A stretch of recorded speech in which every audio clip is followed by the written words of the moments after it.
யார் இந்த ஈஷா சிங் ஐபிஎஸ்? புதுச்சேரி காவல் அதிகாரியின் பின்புலம்.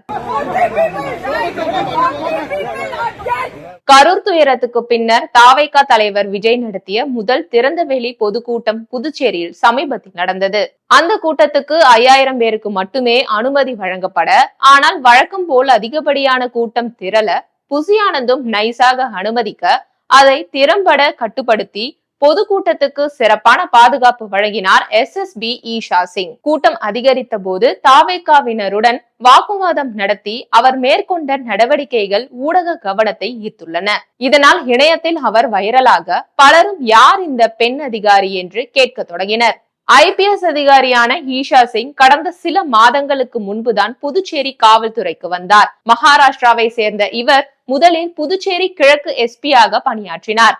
அதையடுத்து SSB-யாக பதவி உயர்வு பெற்றார். இவருக்கு அண்மையில் லஞ்ச ஒழிப்புத்துறை ஒதுக்கப்பட்டது. அங்கு தேங்கியிருந்த முக்கிய வழக்கை துரிதப்படுத்தினார். அதாவது கடந்த 2018, 2019 காலகட்டத்தில் அரசு ஆரம்ப சுகாதார நிலையங்கள், சமுதாய நலவழி மையங்களில் தரமற்ற மருந்து, மாத்திரைகள் வழங்கப்பட்ட வழக்கு விசாரணை நடந்தது. மருந்து முறைகேடு தொடர்பாக சுகாதாரத்துறை முன்னாள் இயக்குநர்கள் ராமன், மோகன்குமார், முன்னாள் துணை இயக்குனர் அல்லிராணி, ஏஜென்சி உரிமையாளர்கள் மோகன், புனிதா, நந்தகுமார் ஆகிய 6 பேரை லஞ்ச ஒழிப்பு போலீசார் கைது செய்தனர். இந்த நடவடிக்கையில் ஈஷா சிங்கின் பங்கு அதிகம் உண்டு.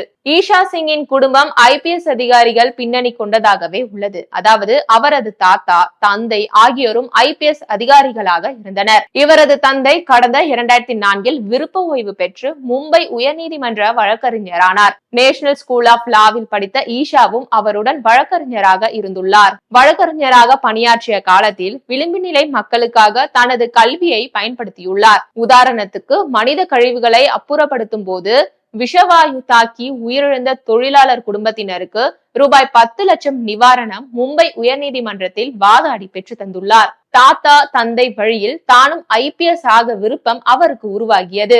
பின்னர் UPSC தேர்வெழுதி IPS அதிகாரியானார். ஆனால் தற்போது IAS ஆக வேண்டும் என்ற கனவில் அதற்காக முயற்சித்து வருகிறார். கூடவே நீதிபதியாக வேண்டும் என்ற விருப்பம் உள்ளதாக கூறும் அவர் அந்த தேர்வுகளிலும் ஆர்வத்தை செலுத்தி வருவது குறிப்பிடத்தக்கது.